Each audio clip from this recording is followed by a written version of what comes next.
That means एक दुख है जो आपको जीवन की ओर लेके जाएगा और एक दुख है जो आपको मृत्यु की ओर लेके जाएगा। तो संसारिक दुख कहाँ लेके जाएगा आपको? मृत्यु के लिए, जहाँ पर डिप्रेशन में हम होते हैं, अकेलापन फील करते हैं, हमें लगता है सब लाइफ में बेकार है और हम अपने लाइफ के हर एक चीज़ के लिए परमेश्वर को दोष देना शुरू कर देते हैं। And we start questioning even कि परमेश्वर आप हो भी कि नहीं। लेकिन एक और दुख है जो कि आत्मिक है, वो पछतावे को लाता है, जो अनंत जीवन की ओर लेके चलता है। एक और प्रकार का दुख है जहाँ पर जब मैं दुखी होता हूँ तो क्या होता है, मैं परमेश्वर की उपस्थिति में जाना शुरू करता हूँ। आपसे निवेदन है कि वीडियो को अंत तक देखें और आशीषित हो। अगर आप आशीषित हुए हैं तो वीडियो को लाइक और चैनल को सब्सक्राइब करें। इस वीडियो को शेयर भी करें ताकि अधिक से अधिक लोगों तक प्रभु का वचन पहुंच सके।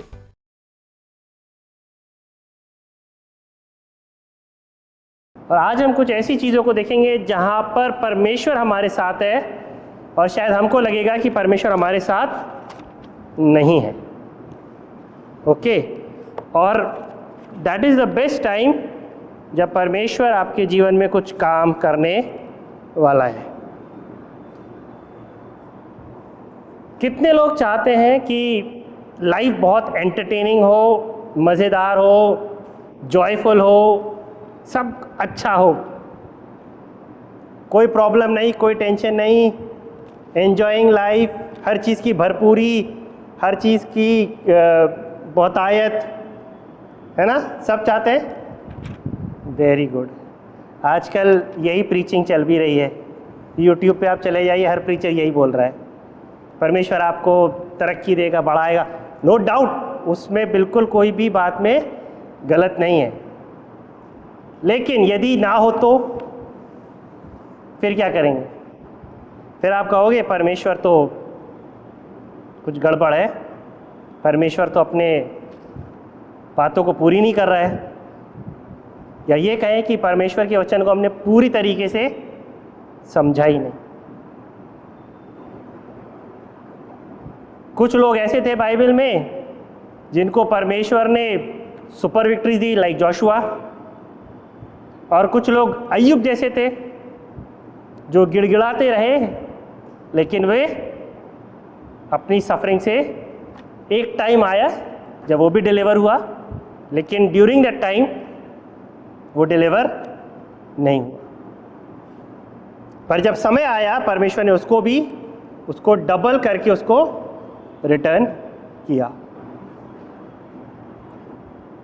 अगर मैं आपसे कहूं you are blessed if you mourn, आप आशीषित हैं यदि आप विलाप करते हैं, कैसा लगेगा आप? सर क्या बोल रहे हो? विलाप करने वाला व्यक्ति कभी आशीषित होता ही नहीं है, वो तो दुख में है, रो रहा है, निराशा में है, वो ब्लेस्ड कैसे हो सकता है? उसकी लाइफ में तो प्रॉब्लम है, उसने ज़रूर कुछ गलत किया होगा, हम जजमेंट पास करेंगे, उसने ज़रूर कुछ गलत किया होगा, इसीलिए वो इतना प्रॉब्लम में है, परेशानी में है। उसके अंदर ब्लेस्ड कुछ नहीं है, वो तो पापी है, तभी ये सब हो रहा है। तो चलिए देखते हैं यीशु मसीह क्या बोलते हैं फिर।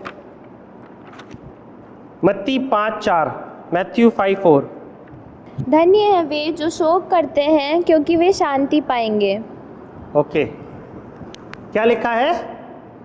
धन्य है वे जो शोक करते हैं क्योंकि वे शांति पाएंगे। यीशु मसीह क्या कह रहा है? धन्य हो अगर तुम शोक करते हो। कौन बोल रहा है? यीशु मसीह। तो यीशु मसीह ने बोला है तो झूठ तो नहीं हो सकता है। यानी अगर यीशु मसीह ने कहा है धन्य हो तुम जो शोक करते हो, यानी वाकई में मैं धन्य हूं। लेकिन किस प्रकार का शोक? आपको उस चीज़ को बहुत ध्यान से समझना है। एक आयत है जो हम लोग पढ़ेंगे, मैं निकाल के पढ़ूंगा आपके लिए, 2 Corinthians चैप्टर 7, क्योंकि मैं इंग्लिश ट्रांसलेशन में पढ़ूंगा। कुछ चीज़ें इंग्लिश ट्रांसलेशन में बेटर है, इसलिए मैं उनको इंग्लिश ट्रांसलेशन में पढ़ता हूँ। 2 Corinthians चैप्टर 7 वर्स 10 में आपके लिए पढ़ रहा हूँ। Godly sorrow brings repentance that leads to salvation and leaves no regret, but worldly sorrow brings death. पौलुस कुरिन्थियों को लिखते हुए कह रहा है कि दो प्रकार के दुख हैं। एक दुख है संसारिक दुख, जो क्या करता है, मृत्यु को लेके आता है। पर एक और दुख की वो बात करता है, वो कहता है गॉडली सॉरो, यानी एक आत्मिक या परमेश्वर दुख है, एक आत्मिक दुख है जो क्या करता है, पछतावे को लाता है, जो हमें कहाँ लेके जाता है, अनंत जीवन के लिए। Salvation is eternal life. That means एक दुख है जो आपको जीवन की ओर लेके जाएगा, और एक दुख है जो आपको मृत्यु की ओर लेके जाएगा। तो संसारिक दुख कहाँ लेके जाएगा आपको, मृत्यु के लिए, जहाँ पर डिप्रेशन में हम होते हैं, अकेलापन फील करते हैं, हमें लगता है सब लाइफ में बेकार है, और हम हर एक अपने लाइफ के हर एक चीज़ के लिए परमेश्वर को दोष देना शुरू कर देते हैं। And we start questioning even कि परमेश्वर आप हो भी कि नहीं, और हमें सब लोग भी खराब लगने लग जाते हैं, सब में हम गलती देखते हैं, और हम निराशा में जाते हैं, डिप्रेशन में जाते हैं, और कई लोग तो यहाँ तक जाते हैं कि वो गलत कदम उठा के सुसाइड भी कर लेते हैं। लेकिन एक और दुख है जो कि आत्मिक है, वो पछतावे को लाता है, जो अनंत जीवन की ओर लेके चलता है। एक और प्रकार का दुख है जहां पर जब मैं दुखी होता हूं तो क्या होता है, मैं परमेश्वर की उपस्थिति में जाना शुरू करता हूं। दो चीजें होंगी दुख में, या तो आप अंधेरे में चले जाओगे, अंधकार में, डिप्रेशन में, अकेलेपन में, या आप क्या करोगे, परमेश्वर के चरणों में आ जाओगे। और आप क्या करोगे, आप आंसुओं के साथ परमेश्वर के उपस्थिति में अपने दुख को बयान करना शुरू करेंगे। आप कहेंगे, परमेश्वर मेरे जीवन में ये प्रॉब्लम है, आई नीड यू, मुझे तेरी ज़रूरत है। हम किसके पास गए अपने दुख में, परमेश्वर की उपस्थिति में। जब हम परमेश्वर की उपस्थिति में जाते हैं तो क्या होता है, उसका अनुग्रह और उसकी दया मेरे जीवन में बहना शुरू होती है। और जब वो मेरे जीवन में बहना शुरू होती है तो क्या होता है, मेरे रिश्ते को वो परमेश्वर के साथ क्या करती है, और मजबूत करती है और स्ट्रॉन्ग बनाती है। और कई बार हमको लगता है कि क्या परमेश्वर दुख देता है। आजकल ये बहुत टीचिंग चल रही है, परमेश्वर दुख कभी नहीं देता। लेकिन यीशु मसीह कह रहा है, धन्य हो तुम जो शोक मनाते हो, क्योंकि एक ऐसा दुख है जो परमेश्वर आपके जीवन में लाएगा ताकि वो क्या कर सके, आपको अपनी उपस्थिति में खींच सके। मैंने आपसे इसलिए पूछा, कितने लोग एंजॉय करना पसंद करते हैं, कईयों ने हाथ उठाया। Enjoyment will take you away from God. अगर सब अच्छा हमारे जीवन में है, खूब पैसा है खर्च करने को, खूब दोस्त हैं, खूब बढ़िया हेल्थ है, कोई प्रॉब्लम नहीं है, क्या मुझे परमेश्वर की ज़रूरत है? क्यों परमेश्वर की ज़रूरत? बढ़िया, एवरीथिंग इज फाइन, सब अच्छा चल रहा है मेरे जीवन में, मुझे परमेश्वर की ज़रूरत ही नहीं है। लेकिन जब आपकी लाइफ में परमेश्वर कुछ रोड ब्लॉक्स लाता है, then you turn towards God, तब हम परमेश्वर की ओर मुड़ते हैं। क्योंकि यदि परमेश्वर हमारे लाइफ में कुछ रोड ब्लॉक्स ना लाए, हम क्या करेंगे, परमेश्वर से दूर ही भागते रहेंगे। ऐसा नहीं परमेश्वर दुख दे के आनंदित होता है, नहीं, इसका ये मतलब ही नहीं है। लेकिन कई बार जब हम अपने लाइफ में इतने इन्वॉल्व हो जाते हैं कि हम परमेश्वर से दूर भागने लग जाते हैं, परमेश्वर क्या करता है, अपने पास लाने के लिए वो हमारे जीवन में एक ऐसा काम करता है जो शायद हमें लगता है कि वो हमारे बुरे के लिए है, लेकिन वो क्या कर रहा है, उसमें एक भलाई को उत्पन्न करता है। इसीलिए वो रोमियो 8 में कहता है, परमेश्वर वचन की सब चीज़ें मिलके भलाई को उत्पन्न करती है, अर्थात उनसे जो उससे प्रेम करते हैं।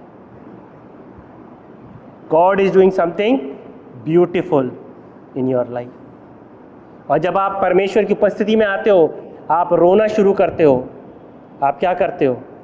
परमेश्वर की उपस्थिति से भरते चले जाते हो। God is filling you with his presence, he is filling you with his grace. अपने अनुग्रह से, अपनी दया से वो आपको भरता चला जा रहा है।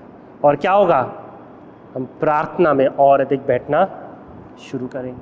And you know, prayer is a beautiful thing. प्रार्थना, आपको मालूम है पुराने नियम में बाइबल नहीं होती थी। बाइबल बनी है 1st सेंचुरी AD के आसपास, मतलब पूरे कैनोनाइज फॉर्म में, एक संगठित रूप में। उससे पहले स्क्रोल्स में होती थी, और सबके पास होती भी नहीं थी, केवल सिनेगॉग में, आराधनालय में होती थी, और केवल संडे टू संडे उसको पढ़ा जाता था। तो लोग क्या करते थे? प्रार्थना। जब भी कुछ प्रॉब्लम में होते थे, बाइबल तो थी नहीं, क्या करते थे? They would go into prayer. आपको मालूम है हन्ना रो रही थी जब उसको बेटा नहीं, बच्चा नहीं हो रहा था, वो रो रही थी आंसुओं से, और परमेश्वर ने उसकी सुन ली। हम अनगिनत ऐसे लोगों को जानते हैं जो रो रहे थे और परमेश्वर ने उनकी सुन ली। और वो क्या कर रहा था? उन आंसुओं में परमेश्वर अपने महान काम को कर रहा था, क्योंकि हन्ना के द्वारा वो शैमुएल को लेके आने वाला था। So God is doing something beautiful. मैं ऐसे कहता हूं, without being a man of mourning in prayer for the people and land, a person cannot be a prophet of God. बिना विलाप के साथ, आंसुओं के साथ प्रार्थना करे बिना कोई भी व्यक्ति परमेश्वर का नबी नहीं हो सकता है, जब तक कि वो परमेश्वर के लोगों के लिए और उस देश के लिए जिसमें वो रह रहा है, उसके लिए विलाप और आंसुओं के साथ प्रार्थना ना करे। और कई बार परमेश्वर चाहता है ऐसे वॉरियर्स को खड़ा करना जो विलाप और आंसुओं के साथ प्रार्थना में परमेश्वर की उपस्थिति में बैठेंगे। Because God is going to do something beautiful, जो ना मेरी समझ में आएगा ना किसी और की समझ में आएगा, लेकिन परमेश्वर अपनी स्वर्गीय इन्फिनाइट विजडम में कुछ अद्भुत करने वाला है। हर एक विलाप प्रार्थना को लेके आता है। Every morning brings you to prayer. जब भी आप विलाप में होते हो, दुख में होते हो, वो आपको कहाँ ले जाता है? प्रार्थना में, परमेश्वर की उपस्थिति में। और परमेश्वर को सबसे अच्छी चीज़ क्या लगती है? लोग उसकी उपस्थिति में आए। जब हम यहाँ आते हैं, अभी हमने गवाही सुनी, वी फील गुड। क्यों? Why? Because we are in the presence of God. हम परमेश्वर की उपस्थिति में आते हैं, और वो उपस्थिति हमें क्या करती है?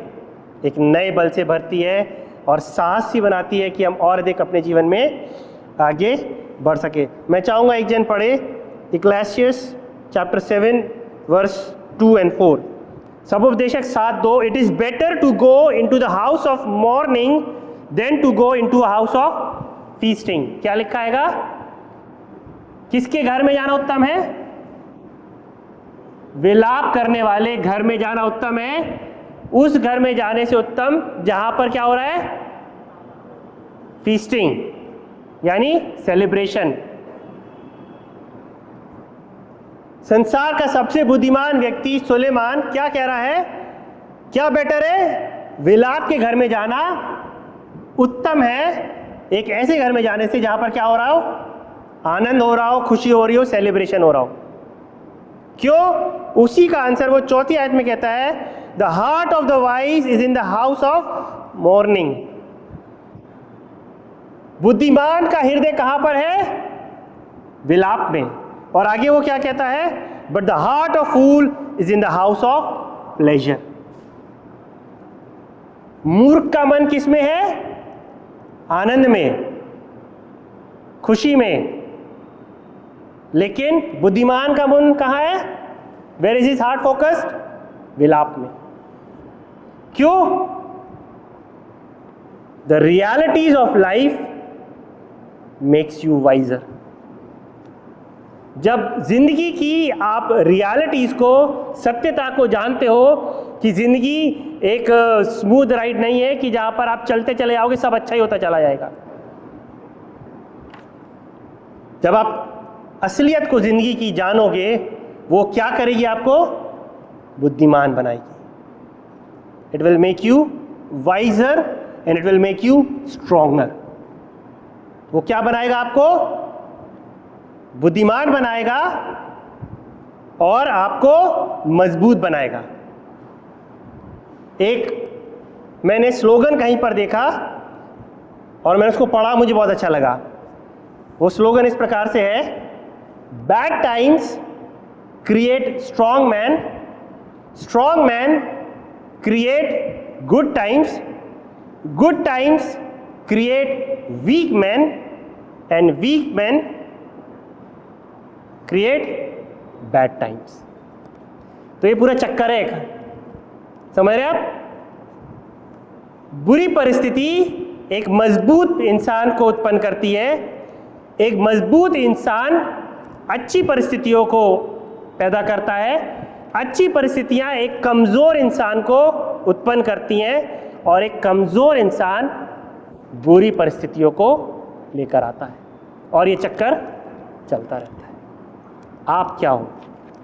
अगर आप एक स्ट्रॉन्ग मैन बनना चाहते हो, एक स्ट्रॉन्ग वुमेन बनना चाहते हो, क्या बनाएगा आपको? गुड टाइम्स नहीं बनाएंगे। क्या बनाएंगे आपको? Bad times. अगर आप मजबूत और स्ट्रॉन्ग और वाइज बनना चाहते हैं, परमेश्वर का वचन सबोदेशय में कहता है कि बुद्धिमान का हृदय कहाँ है? विलाप में। क्योंकि वो लाइफ की रियलिटीज़ को समझेगा, वो जानेगा कि ज़िंदगी में क्या क्या इंसान के साथ घटता है और उसके ऊपर कैसे जय पाना है और कैसे अपने आप को और अपने लोगों के लिए एक बेहतर समाज को बनाना है। तो जितने लोग आनंद करना चाहते हैं, they want good times, what will happen? It will produce weak people. आप क्या बनना चाहते हैं? That is your choice. मत्ती 9:13 में लिखा है कि यीशु मसीह किसके लिए आया? धर्मियों के लिए आया कि पापियों के लिए? यीशु मसीह कहता है मत्ती 9:13 में कि मैं किसके लिए नहीं आया? धर्मियों के लिए नहीं आया, परंतु मैं पापियों के लिए आया हूँ। और अगर आप लूका 7:38 में पढ़ेंगे, वहाँ पे एक स्त्री के बारे में जिक्र है जो यीशु मसीह के चरणों पे आंसू बहा रही थी और उसको उसके पैरों को अपने आंसुओं से धो रही थी। और वहाँ यीशु मसीह किसके घर गया था? शिमोन के घर गया था, जो कि एक फरीसी था, साइमन करके। और यीशु मसीह ने कहा कि शिमोन, मैं तेरे घर आया, तूने मेरे पैर को नहीं धोया, लेकिन ये आंसुओं से मेरे पैर को धोती रही। यीशु मसीह क्या कह रहा था? शिमोन वॉज अ राइचियस मैन, फरीसी था, लोगों की दृष्टि में बड़ा धर्मी व्यक्ति था। पर यीशु मसीह ने किसको एक्सेप्ट किया? उस स्त्री को जो आंसुओं से यीशु मसीह के चरणों को भिगो रही थी। मैं आपसे क्या कहना चाहता हूं? You are accepted when you mourn, when you cry, when you weep. दो लोग प्रार्थना कर रहे थे। एक था याजक, उसने कहा मैं इस पापी के समान नहीं, मैं उपवास करता हूँ, मैं प्रार्थना करता हूँ, मैं दसवांश देता हूँ, सब कुछ करता हूँ। और दूसरा था एक पापी, उसने नीचे स्वर की ओर देखा भी नहीं, उसने कहा हे प्रभु मुझ पापी पर दया कर। और यीशु मसीह ने कहा कौन एक्सेप्ट हुआ? वो पापी व्यक्ति। जब आप विलाप में आंसुओं के साथ प्रार्थना की उपस्थिति में आते हो, अपने गुनाहों को लेकर, अपनी कमजोरियों को लेकर, और कहते हो प्रभु यस मैं कमजोर हूं, मुझ में अपनी सामर्थ को दिखा, that is the best thing. वो परमेश्वर को सबसे ज्यादा पसंद है। इससे पहले आप ये लेके आओ कि मैं प्रचार करता हूं, यूट्यूब पे वीडियो डालता हूं, मैं वर्शिप करता हूं, मैं आपके लिए गाने गाता हूं, उससे बेटर ये अपनी कमजोरियों के साथ आए और कहे प्रभु मैं बहुत निर्बल हूँ, मुझ में अपने काम को करें, मुझ में अपनी सामर्थ को प्रकट करें, ताकि मैं अपनी निर्बलताओं के ऊपर जय प्राप्त करके एक स्ट्रॉन्ग इंसान बन सकूं। मैं आपको 5 चीज़ें आज बोल के कहना चाहता हूँ, समाप्त करना चाहता हूँ। 5 चीज़ों के लिए आपको विलाप करना है और प्रार्थना करना है। सबसे पहली चीज़ है अपने पापों के लिए। First is for your sins. हम निकालेंगे नंबर्स गिनती 14 और उसका 39। तब मूसा ने ये बातें सब इस्राएलियों को कह सुनाई और वे बहुत विलाप करने लगे। अब क्या हुआ था कि इज़राइलियों ने कुछ गलत किया है, इज़राइलियों ने कुछ गलत काम किया है और परमेश्वर ने मूसा से कहा है कि मैं इनको त्याग देने पर हूँ। मूसा आके ये बात इज़राइलियों को सुनाता है और इज़राइली क्या करते, तुरंत रोने लग जाते हैं। क्यों? दे रियलाइज कि उन्होंने कुछ गलत किया है। क्या हम अपने पापों के लिए रोते हैं? क्या हम कहते हैं परमेश्वर हाँ मुझसे गलती हो गई, मुझे क्षमा करें? क्या हम अपने पापों के लिए आंसू बहाते हैं कि मैं कमज़ोर हूँ प्रभु, मैं पाप किया, आज मुझसे ये गलती हो गई, मुझ पर और अधिक अपना अनुग्रह उंडेल कि मैं अपने पाप के ऊपर क्या कर सकूं, विजय को प्राप्त कर सकूं। We have to cry for ourselves, अपने लिए हमें रोना है क्योंकि हमारी कंडीशन इज नॉट गुड। हम सब जानते हैं, किसी को झांक कर देखने की ज़रूरत नहीं है, हम अपने आप को बेटर जानते हैं। कोई भी खड़ा होकर नहीं कह सकता I have a very good condition, मैं तो परफेक्ट लाइफ ले रहा हूँ, कोई गलती मेरे अंदर नहीं है। हम सब में गलतियाँ हैं। क्या हम उन गलतियों के लिए रोते हैं और कहते हैं परमेश्वर मेरे अंदर ये कमी है, हेल्प मी ओवरकम, मुझे और बेहतर बनाए और अधिक मुझे अपनी उपस्थिति में ले? तो हमें क्या करना है? हमें विलाप करना है अपने पापों के लिए, क्योंकि जब हम विलाप करेंगे तो उसका आउटकम क्या होगा वो हम बाद में देखेंगे। सेकंड चीज़, अपने लोगों के लिए प्रार्थना करना है। पहला शमूएल 12:23 में, फिर यह मुझसे दूर हो कि मैं तुम्हारे लिए प्रार्थना करना छोड़कर यहोवा के विरुद्ध पापी ठहरूं। मैं तो बस ठीक है। क्या कह रहा है शमूएल? मैं ये पाप नहीं कर सकता कि तुम लोग के लिए क्या ना करूं, प्रार्थना ना करूं। तो आपको क्या करना है? परमेश्वर के लोगों के लिए प्रार्थना करना है। हम लोग इसीलिए क्या करते हैं, वंस इन अ मंथ हम लोग मिलते हैं फास्टिंग एंड प्रेयर में। हम क्या कर रहे होते हैं? केवल अपने लिए नहीं, we are praying for all of you, सबके लिए। हमें क्या करना है? अपने लोगों के लिए प्रार्थना करना है। We know what times Christianity is going through. हमें क्या करना है? अपने लोगों के लिए प्रार्थना करना है, आंसू बहाना है। आपको पता है पुराने टाइम में ऐसे परमेश्वर के लोग हुए हैं, वो घुटनों पर इतना रहते थे, आंसुओं से रोते थे कि जिस ज़मीन पर वो रहते थे उसमें गड्ढे हो जाते थे। ऐसे परमेश्वर के लोग हुए। मैं ये कहता हूं, more mourning more prayer, less mourning less prayer, no mourning no prayer. समझे आप? अधिक विलाप अधिक प्रार्थना, कम विलाप कम प्रार्थना, कोई विलाप नहीं कोई प्रार्थना। प्रार्थना के योद्धा बनिए। प्रे फॉर पीपल, अपने समाज के लिए, अपनी कलीसिया के लिए, अपने झुंड के लिए प्रार्थना करिए, क्योंकि ऐसे लोगों से परमेश्वर प्रसन्न होता है। तीसरे प्रकार के, अपने लव्ड वंस के लिए प्रार्थना करिए।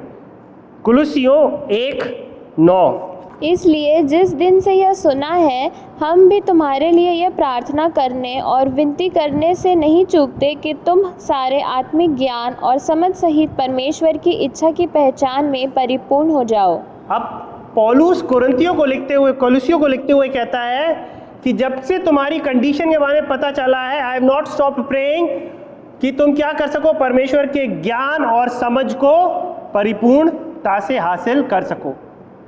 हमें क्या करना है? अपने लव्ड वंस के लिए, अपनी फैमिलीज के लिए, अपने पेरेंट्स के लिए, अपने दोस्तों के लिए क्या करना है? आंसू बहाना है, ताकि वो क्या कर सके? परमेश्वर की समझ, उसके ज्ञान और उसके प्रकाश को जान सके। We have to pray and mourn. हमें आंसू बहाना है और प्रार्थना करना है अपने प्रिय लोगों के लिए, क्योंकि हम जानते हैं अनगिनत गवाही हैं जब लोगों ने आंसुओं से प्रार्थना करी, लोगों के जीवन बदल गए। कितने माँओं ने अपने बच्चों के लिए आंसू बहाए, उनकी आंसुओं की वजह से क्या हुआ? बच्चों के जीवन बदल गए। मैं नहीं जानता आपके आंसुओं की वजह से किसका जीवन बदल जाए। परमेश्वर को ऐसे लोग चाहिए जो आंसू बहाएं। मैं आपको एक स्टोरी बता के समझाना चाहता हूँ। साउथ कोरिया के बहुत बड़े प्रीचर हैं। उन्होंने एक दिन अपनी किसी सरमन में उन्होंने अपनी स्टोरी बताई कि एक दिन वो विजन देख रहे, ड्रीम देख रहे थे कि स्वर्ग में वो प्रवेश कर रहे हैं और स्वर्ग का दरवाज़ा खुलने वाला है और उसके पीछे एक बहुत बड़ी भीड़ खड़ी है और वो सोच रहे हैं जैसे ही वो प्रवेश करेंगे सब एंजल्स और सब तालियां बजाएंगे और स्वागत करेंगे कि परमेश्वर का महान दास जिसने इतनी बड़ी कलीसिया को स्थापित किया वो हमारे बीच में प्रवेश कर रहा है। प्रवेश करते हैं, चलते चले जाते हैं और एक जगह जाके खड़े जाते हैं। कोई अमेजिंग रिएक्शन नहीं, जो सबके लिए था वही उनके लिए normal welcome, no special welcome. फिर थोड़ी देर बाद एक बुढ़ी सी औरत आती है और जैसे ही वो आती है पूरा स्वर्ग खड़ा हो जाता है और तालियां की जोरदार तालियां और खूब प्रशंसा। और जो परमेश्वर की दास वो बड़े परेशान, मैं आया, मैं इतना बड़ा प्रचारक और मैंने इतनी आत्माएं बचाई, मेरे लिए कोई स्पेशल वेलकम नहीं हो रही कि बुढ़ी सी औरत आ रही, इसके लिए स्पेशल वेलकम। सारा स्वर्ग खड़ा हो गया है और सब तालियां बजा रहे हैं और खूब प्रशंसा कर रहे हैं। तो उनसे रहा नहीं गया, वो एक दूत के पास गए, कहने लगे प्लीज़ मुझे समझाइए, मैं इतना महान काम किया हूँ, इतना सेवा करा हूँ, मेरे लिए कोई स्पेशल वेलकम नहीं और ये एक अननोन सी बुढ़ी सी लेडी, इसके लिए इतना बड़ा वेलकम। उन्होंने कहा, उस एंजल ने कहा, ब्रदर ये वो औरत है जिसने दिन रात आंसू बहाए आपके लिए कि आपका जीवन बदल जाए। आपका जीवन इस स्त्री की आंसुओं की वजह से बदला और जो आप कर पाए वो इस औरत की या इस बहन के आंसुओं के बदौलत करने पाए। तो बड़ा योगदान आपकी सेवा का नहीं, बड़ा योगदान उसके आंसुओं का है। सी हाउ गॉड मेजर्स, हम कैसे देखते हैं और परमेश्वर कैसे देखता है। गॉड वांट्स कि आप लोग क्या करें, किसी के लिए आंसुओं से प्रार्थना करें, क्योंकि पता नहीं आपके आंसुओं से किसका जीवन बदल जाए और स्वर्ग में वो क्रेडिट आपका है। Okay, next, pray for the condition of the city. Nehemiah chapter 1 verse 4। नेहम्या उसका पहला अध्याय और उसकी 4वीं आयत। ये बातें सुनते ही मैं बैठकर रोने लगा और कितने दिन तक विलाप करता और स्वर्ग के परमेश्वर के सन्मुख उपवास करता और यह कहकर प्रार्थना करता रहा। अब देखिए क्या हुआ है। नेहमाया क्या है, वो एक पियाऊ है, कप बेयरर, किसका? राजा का।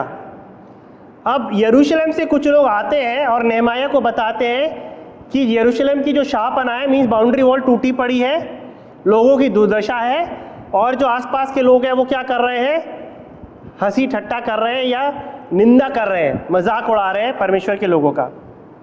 जब उसको ये कंडीशन पता चलती है वो क्या होता है, वो दुख से भर जाता है और वो क्या करता है, वहाँ पे लिखा है, he started to fast and pray with weeping. आंसुओं के साथ वो उपवास और प्रार्थना में बैठ गया। अब आप सोचिए, नेहमाया कौन है? कप बेरर, पियाऊ, राजा का। मैं आज के टर्म में कहूँगा वो गवर्नमेंट ऑफिशियल है, गवर्नमेंट से उसको सैलरी मिल रही है।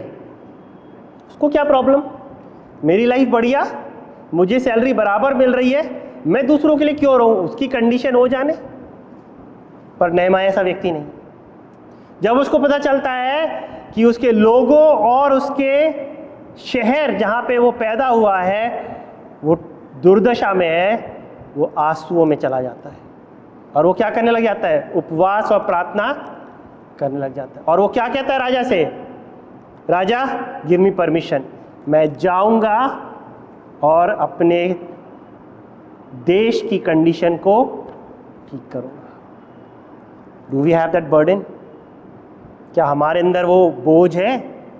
अगर हम किसी की परिस्थिति को खराब देखते हैं, हम सोचते हैं मेरी प्रॉब्लम नहीं है ना, छोड़ो, नॉट माय प्रॉब्लम। लेकिन नेहमाया कहता है ये मेरी प्रॉब्लम अकेले नहीं है, ये मेरे लोगों की प्रॉब्लम है, और जो मेरे लोगों की प्रॉब्लम है वो मेरी प्रॉब्लम है। मैं आपको एक चीज़ बताना चाहता हूँ, अमेरिका में सिविल वॉर हुआ, कितने लोगों को पता है? 1870 ऐसी कुछ आसपास में हुआ है। आपको मालूम है वो क्यों हुआ? सिविल वॉर क्यों हुआ? ये किसी को नहीं पता हो। अब्राहम लिंकन उस टाइम प्रेसिडेंट था। अब्राहम लिंकन ने कहा वी विल अबॉलिश स्लेवरी, हम क्या करेंगे, बंधुआई को अपने देश से दूर करेंगे। तो कुछ लोग नहीं चाहते थे बंधुआई से ख़त्म हो, क्योंकि उनको फ़ायदा हो रहा था। तो पूरे कंट्री में डिवीज़न हो गया, एक नॉर्थ हो गया और एक साउथ हो गया। नॉर्दर्न स्टेट्स ने कहा हम स्लेवरी को हटाएंगे, सदर्न स्टेट्स ने कहा हम स्लेवरी को हटने नहीं देंगे। जब बातों से सॉल्व नहीं हुई तो क्या हुआ, सिविल वॉर हुआ, और नॉर्थ जीत गया, साउथ हार गया। और जो पीस ट्रीटी हुई इसमें यह हुआ कि साउथ ने मानी उन कंडीशंस को कि हम भी स्लेवरी को अबॉलिश करेंगे। अब नॉर्थ को क्या प्रॉब्लम है भाई हम हटा रहे हैं, उन नहीं हटा रहे हैं, उनकी मर्जी। बट से सेट नहीं, अगर हम ठीक है लेकिन बाकी लोग प्रॉब्लम में है, that is also my problem. और जब मुझे लगा कि एक कंट्री आपस में एक अच्छे काम के लिए लड़ने लग गया, हम तो क्या करते हैं, तोड़ने के लिए लड़ते हैं, पर वो लड़े किस लिए कि जो बाकी भी प्रॉब्लम में है वो भी उस प्रॉब्लम से बच जाए। See the thought of the people of that land, वो छोड़ सकते थे, not my problem, but they said नहीं, अगर उनके लिए है तो वो मेरे लिए भी। नेहमा ने क्या कहा, ये मेरे लोगों की प्रॉब्लम है, और वो आंसुओं से रोने लग गया। और परमेश्वर ने इसको चुना, गया, उसने पूरी वॉल को 50 डेज में कंस्ट्रक्ट कराया, और जो भी गलत प्रैक्टिसेस थी उसको सुधारा। क्या आप अपने जगह के लिए जहाँ पर आप हैं उसके लिए आंसू से प्रार्थना करेंगे कि ये स्थान नाश ना होने पाए? Pray for the place where you are, because you know what condition it is going through. क्या आप कहेंगे ये मेरी भी प्रॉब्लम है? आई विल ऑल्सो प्रे कि परमेश्वर इस स्थान को रिस्टोर करे। जब हम मिलेंगे, प्रार्थना करेंगे, वो क्या करेगा, एक बदलाव को, एक ऐसे व्यक्ति को परमेश्वर चुनेगा जो खड़ा होगा और क्या करेगा, एक बदलाव को लेकर के आएगा। जब हम ये सारी चीज़ें करेंगे, so what is the benefit? भाई ठीक है, मैंने सब किया, मुझे क्या मिला? क्या मुझे कुछ मिलेगा? हमारे वो होता ना प्रॉफिट एंड लॉस, भाई सब मैं कर रहा हूँ तो मेरा प्रॉफिट क्या है? आपका प्रॉफिट मैं आपको बता रहा हूँ। यशाया 61, मैं उसको इंग्लिश में पढ़ूंगा बिकॉज उसमें जो ट्रांसलेशन है वो बहुत अच्छा है। आइजाया 61 वर्स 3 को मैं आपके लिए पढ़ रहा हूँ। 2 के लास्ट में लिखा है, to comfort all who mourn, उन सब को मैं क्या दूंगा, शांति दूंगा जो क्या करते हैं, विलाप करते हैं या शोक करते हैं। और 3 प्रकार की चीजें परमेश्वर का वचन वहां पे कहता है। वर्स 3 में लिखा है, to bestow on them a crown of beauty instead of ashes. वो क्या कह रहा है, राख के बदले मैं क्या दूंगा उन्हें, सुंदरता का मुकुट। क्या मिलेगा आपको? आपके राख का जीवन जो आपके है ना, मेरे जीवन तो राख के समान है, कुछ भी इसमें बचा नहीं है। परमेश्वर कह रहा है उस राख के बदले मैं क्या दूंगा तुम्हें, एक मुकुट, किसका, सुंदरता का। दूसरी चीज, oil of Joy instead of morning, क्या, आनंद का तेल विलाप के बदले। परमेश्वर क्या देना चाह रहा है आपको, Joy, the oil of Joy instead of what, for all your suffering. आपके सारे दुख, विलाप, समस्याओं के बदले वो क्या देने के लिए तैयार है, ऑयल ऑफ जॉय, आनंद का तेल। और तीसरी चीज़ वहाँ लिखा है garment of press instead of a spirit of despair. क्या है? स्तुति गान के वस्त्र किसके बदले? एक ऐसी आत्मा जो क्या है? टूटे मन के समान। डिस्पेयर क्या होता है? जिसमें कोई बलि नहीं है, निराश आत्मा। एक निराशा की आत्मा की जगह वो क्या देने के लिए तैयार आपको? स्तुति गान के वस्त्र, गारमेंट्स ऑफ प्रेज। तो क्या दे रहा है परमेश्वर? He is giving me a crown of beauty, he is giving me an oil of joy and he is giving me a garment of praise। किसके बदले? हर एक उस विलाप के बदले जो मेरे जीवन में मुझे क्या करेगा? परमेश्वर की उपस्थिति में लेके जाएगा, मुझे बुद्धिमान बनाएगा, मुझे मजबूत करेगा, ताकि मैं अपने लिए, अपने लोगों के लिए, अपने स्थान के लिए क्या कर सकूं? छुटकारे का और प्रार्थना का योद्धा बन सकूं। आपको पता है मूसा के साथ क्या हुआ? मूसा के विषय में लिखा है इब्रानियों में कि उसने मिस्रियों के साथ सुख भोगने से अच्छा उसे क्या लगा? इजरायलियों के साथ दुख उठाए। मूसा कह सकता था मैं तो राजमहल में बैठा हूं, मैं अपने लोगों की मदद करने क्यों जाऊं? बट उसने क्या चुना? उसने चुना कि मैं अपने लोगों के साथ दुख उठाऊंगा, वो मेरे लिए बेटर है, इससे अच्छा कि मैं मिस्र के राजमहल, प्लेजर्स, सारी अच्छी वर्ल्ड की सारी प्लेजर्स को उठाऊं, सब मज़े करूं। उससे बेटर उसने क्या चुना? दुख उठाना। What do you choose? आप क्या चुनते हैं? We all want to have a life of comfort, no pain, no sorrow, no sickness, no problem. पर क्या वो हमें परमेश्वर के उपस्थिति में लेके जाएगी? आपको मालूम है जब फ्लड आने वाला था तब क्या कर रहे थे लोग? आनंद मना रहे थे, पार्टी कर रहे थे और एंजॉय कर रहे थे। यीशु मसीह का अंत के समय भी वही होगा जैसे नूह के समय में हुआ था। There will be people will be enjoying, dancing, singing, but not seeking God। आज ये वर्ल्ड आपको क्या दे रहा है? एन्जॉयमेंट, प्लेजर्स, डांसिंग, सिंगिंग, जो आपको चाहिए। वो आपसे क्या छीन ले रहा है? Your presence with God. But sometime God brings road blocks in our life कि हम रुकें और टर्न करें परमेश्वर की। अगर वो रोड ब्लॉक्स नहीं आएंगे तो हम उस चौड़े मार्ग पर जो कहाँ की ओर जा रहा है?